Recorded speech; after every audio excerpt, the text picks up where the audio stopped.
ആയല്ലോ. കടകംപള്ളി സുരേന്ദ്രൻ സന്ദർശകനായിരുന്നു പോറ്റിയുടെ വീട്ടിൽ നിന്ന്. അപ്പോൾ കൂടുതൽ കാര്യങ്ങൾ പുറത്ത് വന്നുകൊണ്ടിരിക്കുകയാണ്. ഞങ്ങൾ പറഞ്ഞതെല്ലാം ശരിയാണെന്ന് വന്നുകൊണ്ടിരിക്കുന്നു. ശബരിമലയിൽ നിന്ന് സ്വർണ്ണപ്പാളി മുഴുവൻ കട്ടളയും കഥ ഉൾപ്പെടെയുള്ളത് അടിച്ചുകൊണ്ടുപോയി. അതെവിടെയാണെന്ന് ഇതുവരെ കണ്ടെത്തിയിട്ടില്ല.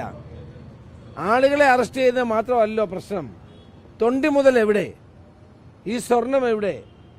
ഞാൻ നേരത്തെ സൂചിപ്പിച്ചത് ശരിയാണെന്ന് ഓരോ ദിവസം കഴിയും തോറും പുറത്തു വരികയാണ്. ഇത് അന്തർദേശീയ മാർക്കറ്റിലേക്ക് പോയിട്ടുണ്ട് എന്നുള്ള എൻ്റെ സംശയം ഇപ്പോഴും ബലപ്പെടുകയാണ്.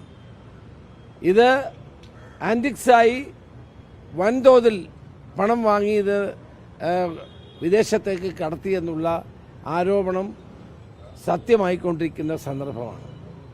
കടകംപള്ളി സുരേന്ദ്രൻ എന്തുകൊണ്ട് ചോദ്യം ചെയ്യുന്നില്ല?